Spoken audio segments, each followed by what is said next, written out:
Welcome to this week's Cooking with Erin segment. This week I'm here with Megan, and we are making a college student favorite, chocolate chip banana muffins. We got this recipe from a college site, and it has tons of different recipes for desserts, dinners, and easy things that are specialized towards college students. Absolutely. So the first step in this is to mash up bananas. Now you want to use bananas that are really overripe. They're kind of brown. So we'll take 2 to 3. We need a cup eventually. And a good thing to remember is that this is baking, and baking is chemistry, so it's really important that all of your ingredients are measured exactly. So Megan's going to get started on that. Here I have 2 cups of flour plus 2 tablespoons. Again, it's that chemistry thing.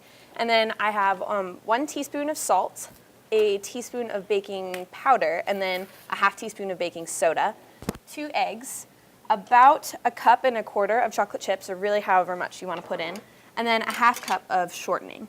So those are all our ingredients. I like to do the wet ingredients first and then add in the dry. If you don't prefer to use shortening, you can use butter or margarine, anything like that. It all generally works the same.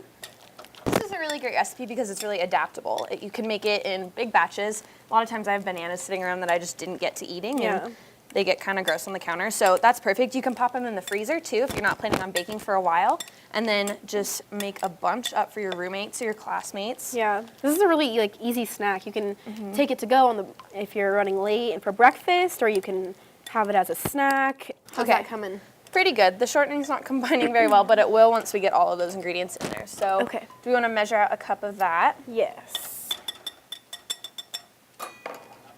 All right. That There's looks a cup about in right. that. Perfect. We'll get that all mixed in there. Okay.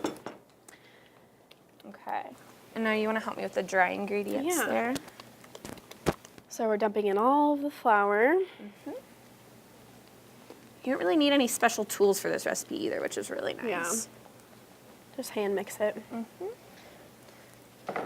Also, we have salt, baking soda, and baking powder as well going in there. It's really important that you have both the baking soda and the baking powder. They do 2 separate things. Oh, making a mess. Maybe don't wear black. Yeah, that too. Cool. And it's okay if your mixture is a little bit doughy like this. You can always add more banana. You might want to do that. Maybe. We have some leftovers. Because we have that shortening in there, it'll get a little more liquidy once it gets in the oven. There's actually no sugar in this recipe as well. So what's nice about that is it's a little bit healthier. Yeah, those bananas are sweet enough, especially because they're not so ripe. Yeah. You can substitute anything for chocolate chips if you want to make it healthier. Anything really. All right, but we like chocolate, so let's get that going in here. Okay. It's a little bit gooey. That's okay. That's okay. Who doesn't Got love all chocolate? that. I don't know. I don't think I trust people that don't like chocolate. Okay, so that's what it'll look like when the dough's all done. And then we have some muffin tins there that are all lined with cute little spring liners. And then we'll just put like a couple tablespoons in each. You don't want to fill up the tins all the way. About 3/4 full. Yeah. And it's a relatively cheap recipe too. You know, bananas are one of the least expensive fruits out there. Yeah. And then the rest of these ingredients you probably have around your apartment already if you do any sort of cooking. So, all right, we're gonna pop these in the oven for about 25 minutes when the oven is about 350 degrees. And when we come back, we'll show you what our banana bread muffins look like.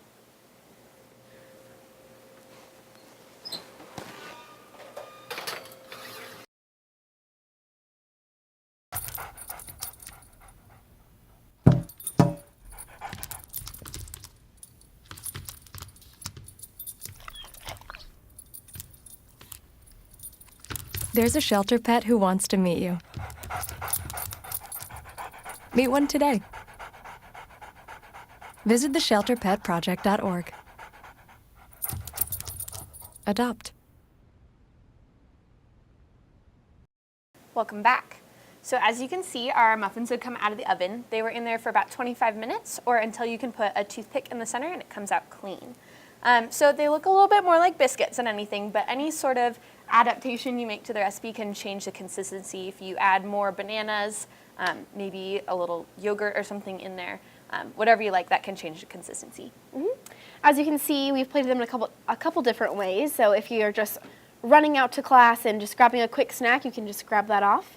Or if you're hosting a brunch, you can dress it up a little bit more fancy. But my favorite way is just with a nice strong cup of coffee. So they look like they cooled down. You want to try them? Of course, yeah. Okay. Let's put one there. Thank you. Got lots of chocolate in there. I like it. Me too. Well, that's all we have for this week's Cooking with Erin segment. Back to you guys in the studio.